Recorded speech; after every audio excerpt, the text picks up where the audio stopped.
Hey, what's up? What's up? This is Benji Bruce here with SpeakingLifestyle.com, and in this video, we're going to talk about how to command a room, just how to get up on stage, just own a room. I mean, all great speakers, they know how to get in front of an audience and just control the room. I mean, they know exactly what to do the instant they step on stage. If you know how to command a room, then you're seen as a much more confident speaker and someone that people literally pay attention to. I mean, so naturally you're gonna get a better response from your audience if you know how to command a room. You've probably seen speakers who just walk out on stage and they just look defeated. I mean, they don't look confident. They speak soft, and you almost feel sorry for them because you know it's going to be the longest 60 minutes of their life. But then you've seen speakers who just walk out on stage and they just own it. I mean, they own the space they're in, they control the audience, they just kill it from the stage. And it's obvious as to which speaker is more effective. The only question is, how do you come out on stage and instantly own the room? First, it's very important that you don't think in terms of techniques. Lots of speakers who want to know how to command a room, they try to think about the techniques that allow them to do it. I mean, they think like, okay, if I walk out really fast, and if I speak really loud, and if I do a demonstration, if I have a pattern interrupt or whatever the technique is, they focus on the technique itself. That's the wrong way to do it. Don't think in terms of techniques when it comes to commanding a room.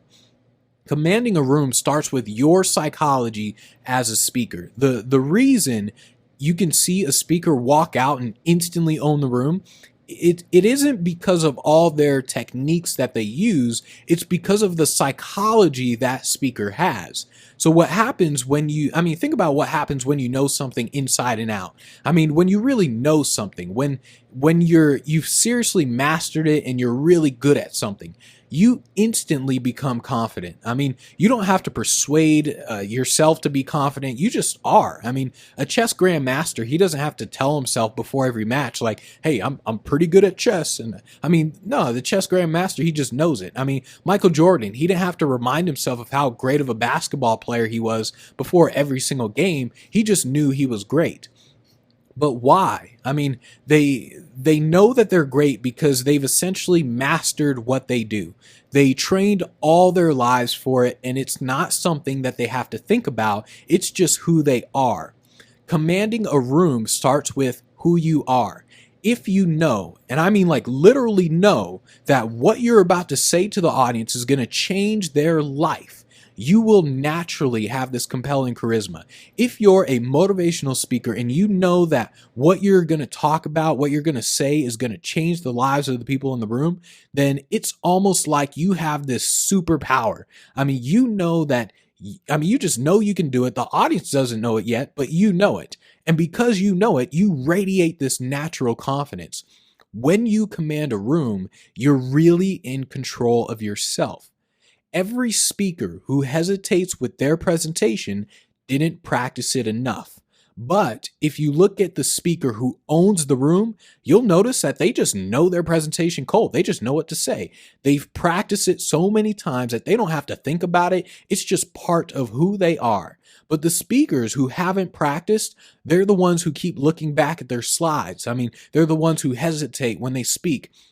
And you can just feel that they're not as experienced. Now, I've been doing mind reading demonstrations since I was 10, and I remember one guy, he actually asked me about speaking on stage, and he asked me if I get stage fright, and I told him no, not even close, because I've been doing it for so long that I don't think about it. When I step on stage, I know that this audience is in for something that they've never seen before, and when they see the ending especially, they're going to be blown away. And I know this because I've done it a million times. I know how people are going to respond. I know the energy that it creates. I know everything because it's all muscle memory. If you want to walk out on a stage and command a room, then you have to start with your psychology. You have to know that what you're about to do on stage is going to transport people into a whole new world. And when you have that type of psychology, you naturally command a room. Once again, this is Speaking Lifestyle. My name is Benji Bruce. If you like this video, make sure you subscribe. Make sure you check out the blog, speakinglifestyle.com, and I will see you next time.